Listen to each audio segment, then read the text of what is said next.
हो गया। चौधरी साहब कभी नहीं चाहते थे मेरा बेटा अमेरिका में पला बढ़ा है। वो कहते थे देश की राजनीति में लाओगे, वो देश के किसानों को नहीं जानता, गलती होगी। देश के किसानों ने गलती करी, उनके बेटे को लाए अमेरिका में। उनकी बात सही थी, वो किसानों को नहीं जान पाया। जो चौधरी साहब की सल्तनत 5-6 राज्यों में चलती थी, वो घट के 2-4 सीटों तक हो गई। और आज उस अरे चौधरी साहब की लोकदल कहती है 5 साल में देश विकसित भारत बन जाएगा। आप देश के किसानों को एमएसपी का कानून दे दें, देश के नौजवानों को रोजगार दे दें, 5 साल में भारत को विकसित बना देगा। लोकदल कर सकता है, आप कर सकते हो, करिए। 10 साल में तो आपकी सरकार रह ली, अब आप 2047 तक का झुंझुना दिखा रहे हैं, राम मंदिर के पीछे छुप जाते हैं। तो ये सब बातें नहीं चलने वाली। चौधरी साहब ने इंदिरा जी की बात नहीं मानी, सत्ता को ठोकर मारी और केंद्र सरकार को इस्तीफा दिया प्रधानमंत्री का। वो कुर्सी के लिए ठोकर मारते थे। जैन जी जो है कुर्सी के लिए सत्ता के पास आते हैं। अंतर इतना जमीन आसमान का अंतर है। आप आपस में बात नहीं कर सकता है। केंद्र की इतनी बड़ी हो रही है, तो एक वोट बैंक है उनके पीछे, दलितों की बड़ी नेता है, सम्मानजनक है मायावती बहन जी, अच्छी।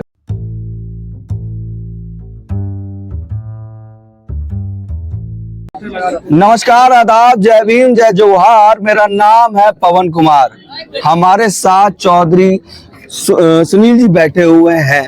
लोकदल परिवार एक संगठन है, पहले उसके बारे में जानेंगे। सर, आपका स्वागत हमारे इस कार्यक्रम में। धन्यवाद, बहुत बहुत धन्यवाद। सर, लोकदल परिवार जी क्या विशेषता है, क्या बात है ये लोकदल परिवार? ये लोकदल परिवार वो है जो सत्ता से, इंदिरा जी की सत्ता से लड़ा था। ये लोकदल परिवार यो है जिसने इस देश में मजबूत विकल्प इंदिरा जी को भी हराने का काम किया। जब जनता पार्टी 1977 में बनी तो भारतीय लोकदल का चिन्ह जो था हलदर किसान, उसका चुनाव चिन्ह बना था। ये वो भारतीय लोकदल से शुरू हुई इतिहास। 74 में, फिर 77 में विलय हुआ। 80 में जनता पार्टी चूंकि ज्यादा नहीं चल पाई आपसी विवादों के कारण, चौधरी साहब को इंदिरा जी चाहती थी उनकी मांग माने, लेकिन चौधरी साहब सत्ता के लिए इंदिरा जी की मांग मानने को तैयार नहीं हुए। उन्होंने कुर्सी को ठोकर मारी और बाहर आए, और उसके बाद में देश में 80 में जनता पार्टी की सरकार गिर गई। चौधरी चरण सिंह जी ने ये लोकदल का गठन किया। इसके साथ देवीलाल जी, कर्पूरी ठाकुर जी, नीतीश कुमार जी, लालू जी, पासवान जी और आपके ये बीजू पटनायक जी, सिद्धरामैया जी, ये सब पूरे देश के नेता थे। और ये देश के नेता इसलिए अलग अलग अपने राज्यों में राजनीति करते थे, किसानों की मांगे हल होती थी। 87 में चौधरी साहब का निधन हो गया। चौधरी साहब कभी नहीं चाहते थे मेरा बेटा अमेरिका में पला बढ़ा है। वो कहते थे देश की राजनीति में लाओगे, वो देश के किसानों को नहीं जानता, गलती होगी। देश के किसानों ने गलती करी, उनके बेटे को लाए अमेरिका में। उनकी बात सही थी, वो किसानों को नहीं जान पाया। जो चौधरी साहब की सल्तनत 5-6 राज्यों में चलती थी, वो घट के 2-4 सीटों तक हो गई। और आज उस सल्तनत का ये हाल है कि आज वो सल्तनत 2 सीटों के या 3 सीटों के लिए समझौता करने जा रही है। ये चौधरी साहब के परिवार के वारिस हो सकते हैं, लेकिन राजनीतिक विरासत नहीं है। चौधरी साहब की असली पार्टी यहाँ है, चौधरी साहब की नीति यहाँ है, चौधरी साहब के सिद्धांत यहाँ है, चौधरी साहब की आत्मा यहाँ है। और चौधरी साहब की पार्टी लोकदल जो है उसको बदनाम करने का काम लोग करते हैं, चाहे इनेलो करे, चाहे राष्ट्रीय लोकदल करे, लेकिन वो चौधरी साहब के असली वारिस नहीं है। चौधरी साहब, जिस तरह से आपने इस बात को कहा बखूबी कि आप इस परिवार की बात कर रहे हैं, तो आपने जो पार्टी को बदला है लोकदल परिवार में, इसमें कौन लोग हैं? इसमें कौन लोग हैं? इसमें देश के सभी नेता हैं, गांव का किसान है, हर जगह हर बूथ पे इसके लोग हैं। और इसमें इस देश का किसान की आत्मा है जो कहती थी कि देश की खुशहाली का रास्ता खेतों खलियानों से होकर गुजरेगा। तो आज बड़ी बड़ी बातें कर रहे हैं कि 2047 तक विकसित भारत बनेगा। अरे चौधरी साहब की लोकदल कहती है 5 साल में देश विकसित भारत बन जाएगा। आप देश के किसानों को एमएसपी का कानून दे दें, देश के नौजवानों को रोजगार दे दें, 5 साल में भारत को विकसित बना देगा। लोकदल कर सकता है, आप कर सकते हो, करिए। 10 साल में तो आपकी सरकार रह ली, अब आप 2047 तक का झुंझुना दिखा रहे हैं, राम मंदिर के पीछे छुप जाते हैं। तो ये सब बातें नहीं चलने वाली। देश का किसान, देश का नौजवान जानता है और आज बदलाव की जरूरत है, और इस बदलाव को किया जाएगा आने वाले समय में। तो जयंत जी के साथ पश्चिमी क्या साथ नहीं खड़ा होगा? क्या एनडीए गठबंधन? जयंत जी के साथ कोई वोट नहीं जाएगा। जयंत जी के साथ वो वोट था जो भारतीय जनता पार्टी का खिलाफ वोट था, भाजपा का खिलाफ वोट, भाजपा के साथ बिल्कुल नहीं जाएगा।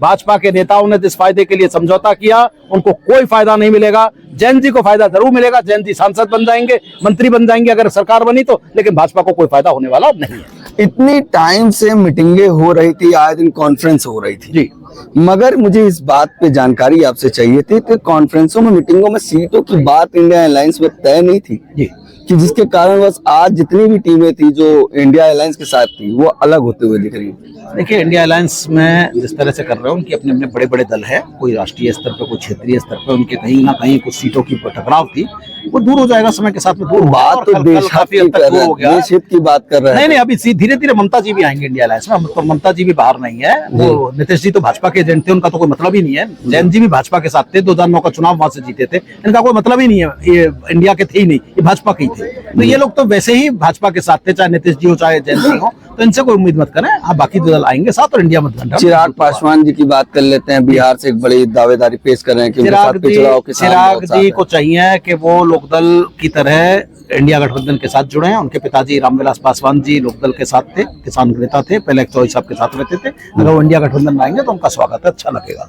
अच्छा, मुझे एक बात जाननी है, जिस तरह से आपने चारों तरफ सजाया सारे किसानों के हक की लड़ाई करने वाले व्यक्तियों की, तो वहां पर जो किसानों के बिलों की बात हुई, किसानों के हित की बात हुई, तो आज इंडिया अलायंस में वो किसान के हक की बात छोड़कर वो एनडीए के साथ जो गठबंधन कर रहे हैं उसको कैसे देखते हैं? मतलब लगातार चौधरी जी की देखिए, जो बात चौधरी साहब की वो बात कर रहे हैं। चौधरी साहब, मैंने बताया था, सत्ता के लिए कुर्सी को ठोकर मारते थे। अगर इंदिरा जी की बात मानते, इंदिरा जी से मिलने जाते, इंदिरा जी के साथ चाय पीते, तो चौधरी साहब 2.5 साल तक और प्रधानमंत्री रहते। चौधरी साहब ने इंदिरा जी की बात नहीं मानी, सत्ता को ठोकर मारी और केंद्र सरकार को इस्तीफा दिया प्रधानमंत्री का। वो कुर्सी के लिए ठोकर मारते थे।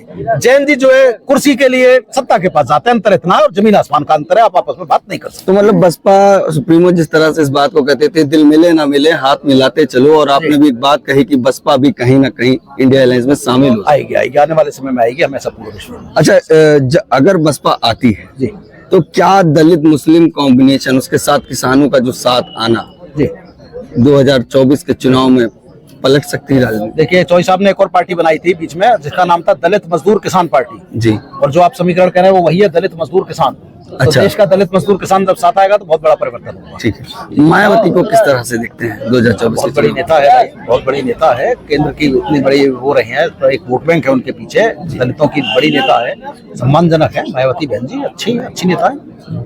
तो मतलब जयंत का एनडीए में जाना सिर्फ जयंत जी का जाना है कि किसान भी उनके साथ जा रहे हैं? कोई किसान साथ नहीं जाएगा, कोई वोट बैंक उनके साथ नहीं जाएगा।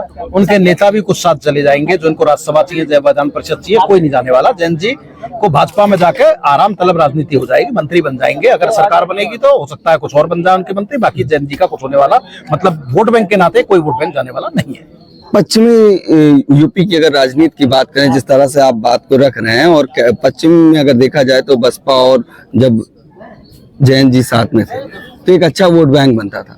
क्या अब बसपा अगर आती है जी, तो क्या वो वोट में तब्दील होगी, सीट बदलेगी और विजेता बनेगी? देखिए, ऐसा है, बसपा आती है नहीं आती है तो फैसला सब लोगों को बैठ कर करना है। लेकिन यह है कि अगर सब जैसे लड़ेंगे जिस तरह से हो रहा है पश्चिम में, जैन जी के जाने से कोई फर्क नहीं पड़ेगा, इतनी बात तय है। अच्छा। जैन जी के जाने से इंडिया गठबंधन को 1% भी नुकसान नहीं होगा, ये बात तय है। बाकी कौन आता है कौन नहीं आता है आने वाले समय में पता चलेगा। ठीक है, हमारे साथ चौधरी साहब